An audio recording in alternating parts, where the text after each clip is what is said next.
Hello，大家好，歡迎嚟到智慧密碼讀書會 Child Book Club，讀出智慧，活出精彩。想喺度同大家講聲唔好意思先，因為我今日講嘢有少少黐脷，希望大家見諒同繼續支持我，可以聽到落尾，多謝。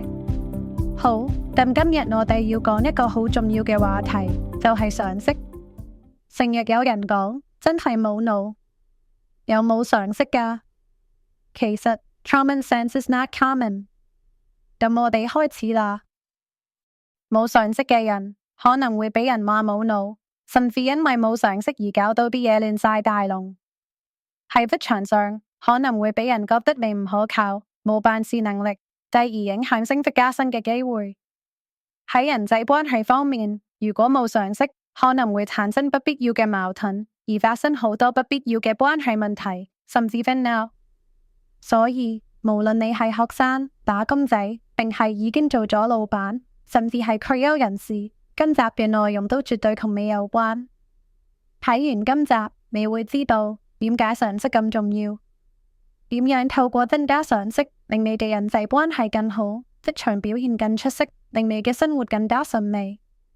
相反，如果你忽略常識，你會錯過咩機會，甚至可能會搞出咩大問題。仲有，宏觀一啲嚟睇，如果我哋冇常識，對社會有咩影響呢？好，我哋一齊嚟睇下。簡單嚟講，常識就係一啲基本知識同判斷力，係日常生活入面大家都應該知道嘅嘢。例如，知道落雨要帶遮，明白過馬路要先睇紅綠燈，識得用筷子食飯，知道唔好隨便相信陌生人。呢啲都係常識。常識唔係天生就有嘅，常識係要透過經驗、學習同觀察，慢慢培養同累積出嚟嘅。例如，細個嗰陣，媽咪話唔好變熱水壺，你試過一次俾熱水辣親，之後就會記住呢樣嘢，唔會再去變熱水壺。所以常識其實係一種社會化嘅過程。咁，等我講下常識嘅形成同發展。係可以分幾個層面嚟講。第一，家庭影響。細個嗰陣，父母係我哋第一個老師，佢哋教我哋基本嘅安全意識、禮貌同生活技能，呢啲都係常識嘅基礎。例如，媽咪教你食飯要坐定定，呢個係基本嘅餐桌禮儀。第二就係學校教育，學校教我哋科學、歷史、數學等知識。呢啲知識幫我哋建立更廣闊嘅常識框架。例如，學過物理就知道點解唔可以喺雷雨發生時企喺樹下。第三就係社會經驗，出嚟做嘢，同人相處，面對唔同嘅情況，都會幫我哋累積更多常識。例如，搭地鐵要排隊，唔好亂咁打斷人講嘢，呢啲都係社會常識。第四係文化背景。唔同地方有唔同嘅常識，例如喺美國，送禮通常比較隨意，但係要注意場合。例如去朋友屋企食飯，帶支酒或者甜品就係好嘅選擇。當面拆禮物係常見嘅做法，而且拆完之後要讚美一番，表示感謝。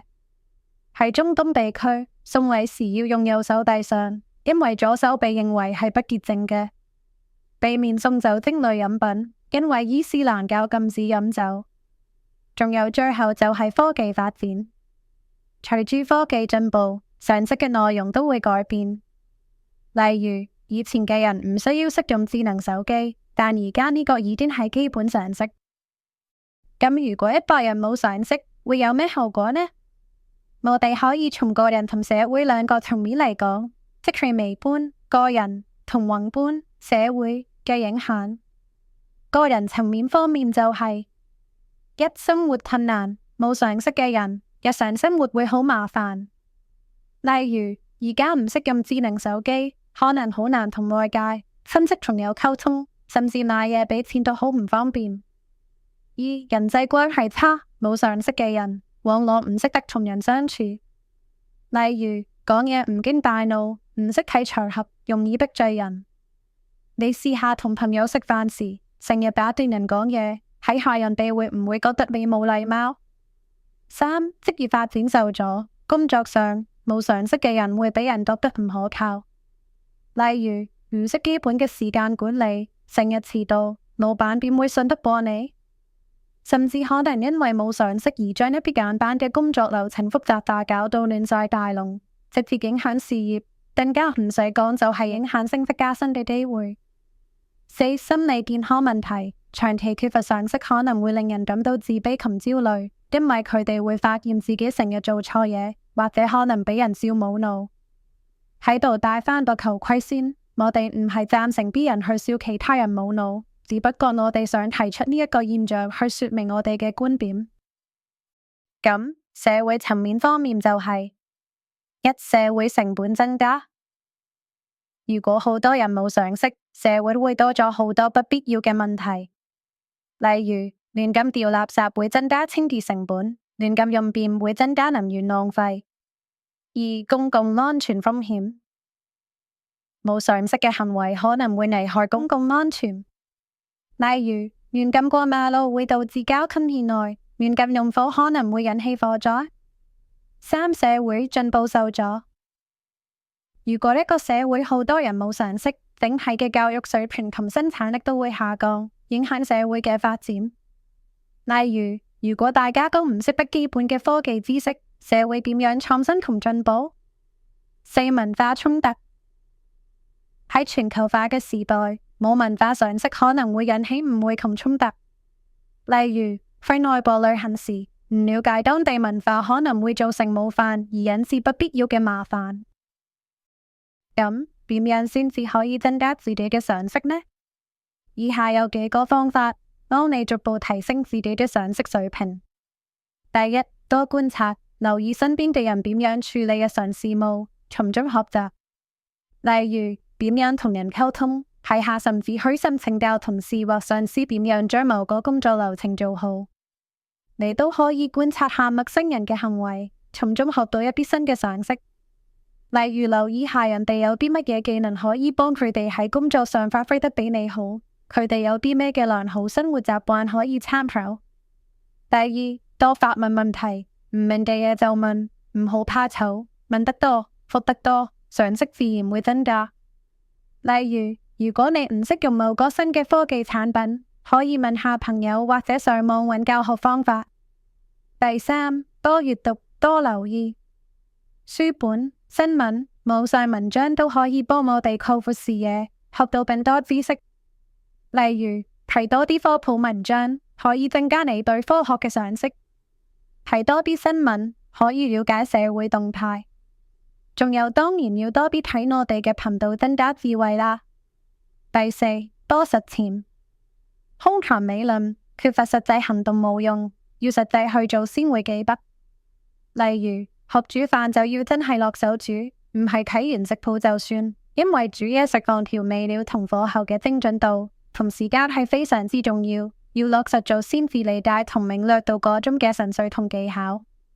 你試過失敗，你就知道下次點樣改善，直至你做到為止。第五，多反思。做完一件事之後，諗下自己有咩做得啱，有咩可以改進，咁樣會幫我哋累積經驗。例如，如果你同人傾偈時講錯嘢，事後可以諗下點樣表達會更好。第六，多接觸唔同文化，了解唔同地方嘅文化同習慣，可以增加你嘅文化常識。例如，去旅行時可以試下學習當地嘅語言同禮儀。咁最後就係要保持好奇心，對新事物保持好奇心，願意學習同嘗試，係增加常識嘅關鍵。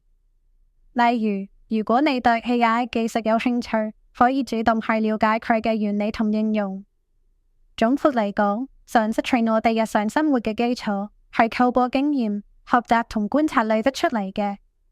要增加常識，就要多觀察、多問、多學、多做、多反思。而冇常識嘅後果，無論對個人並社會，都係好嚴重嘅。所以大家千祈唔好睇小常識啊！記住 ，common sense is not common。常識其實係非常知識。但係我哋可以透過努力學習同多加留意，令自己變得更有常識，咁就無往而不利啦。希望今集嘅內容幫到大家，多謝大家收聽，記得 CLSS 留言、讚好、訂閱、分享俾你啲朋友，仲有記得撳 long long 啊，下集見。